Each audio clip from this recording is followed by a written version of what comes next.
ഞാൻ ചെയ്യാൻ പോകുന്നത് ടാസ്ക് എന്ന് പറഞ്ഞിട്ട് TKM കോളേജിൽ 1983 നിന്ന് 88 വരെ പഠിച്ച സിവിൽ എഞ്ചിനീയേഴ്സിന്റെ ഒരു കൂട്ടായ്മയുണ്ട്. ഇപ്പം ഒരുപാട് വലിയ വലിയ തസ്തികളിൽ നിന്ന് റിട്ടയർഡ് ആയവരും ഒക്കെയാണ്. എല്ലാവരും സിവിൽ എഞ്ചിനീയേഴ്സ് ആണ്. അവരുടെ ഒരു ചാരിറ്റബിൾ സൊസൈറ്റി ഉണ്ട്. ഞാൻ അവരുമായിട്ട് അസോസിയേറ്റ് ചെയ്തിട്ട് വീട് പണിയുന്നതിന്റെ കാര്യത്തിലാണ് ഞാൻ പ്ലാൻ ചെയ്യുന്നത്. കാരണം എനിക്ക് ഒരുപാട് പേര് മെസ്സേജ് അയക്കുന്നുണ്ട്, എന്താ ചെയ്യേണ്ടതെന്നൊക്കെ ചോദിച്ചിട്ട്.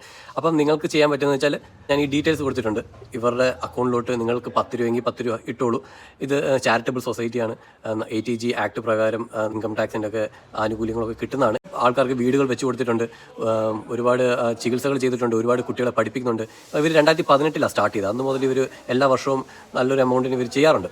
അപ്പോൾ ഇപ്രാവശ്യം ഞാൻ അവരായിട്ട് അസോസിയേറ്റ് ചെയ്യാൻ പ്ലാൻ ചെയ്തത്. ചെയ്യാൻ പറ്റുന്നത് എന്താ വെച്ചാൽ ഞാൻ അവിടെ ചെയ്യുന്ന കാര്യങ്ങൾ എനിക്ക് വീഡിയോസ് ആയിട്ട് ഇട്ടുതരാൻ പറ്റും. നിങ്ങൾ സ്പെൻഡ് ചെയ്യുന്ന മണി അത് കറക്റ്റ് കൈകളിലേക്ക് എത്തുന്നു എന്ന് എന്നെ ഫോളോ ചെയ്യുന്നവർക്ക് മനസ്സിലാകാൻ പറ്റും. ഞാൻ ഇവർ കൂടെ തന്നെ ഉണ്ടാവും. ഇവർ എന്തൊക്കെ ചെയ്യുന്നു, ഏത് ലാൻഡ് വാങ്ങുന്നു, എന്താണ് ചെയ്യുന്നത് എന്നുള്ളത് എല്ലാം അപ്ഡേറ്റ് ആയിട്ട് എൻ്റെ പ്രൊഫൈലിൽ വരും. ഞാനും അതിനകത്ത് പൈസ ഇടുന്നുണ്ട്. അപ്പം നമ്മൾ ചെയ്യുമ്പോഴത്തേക്ക് നമ്മൾക്കൊരു ഉത്തരവാദിത്തം വേണമല്ലോ. നിങ്ങൾക്ക് അതിൻ്റെ വീഡിയോസും കാര്യങ്ങളൊക്കെ എൻ്റെ പ്രൊഫൈലിൽ വന്ന് അപ്പോൾ കാണാൻ പറ്റും. എത്ര എമൗണ്ടാണോ അതിനകത്ത് വന്നിരിക്കുന്നത് ആ പൈസയ്ക്ക് അനുസരിച്ച് നമ്മൾ ചെയ്യുന്നതായിരിക്കും. ചിലപ്പോൾ എത്ര രൂപയാണ് കിട്ടുന്നത് അതിനനുസരിച്ചാണ്. ഓരോ രൂപയും നമുക്ക് ഇതിനകത്ത് വാല്യൂബിൾ ആണ്.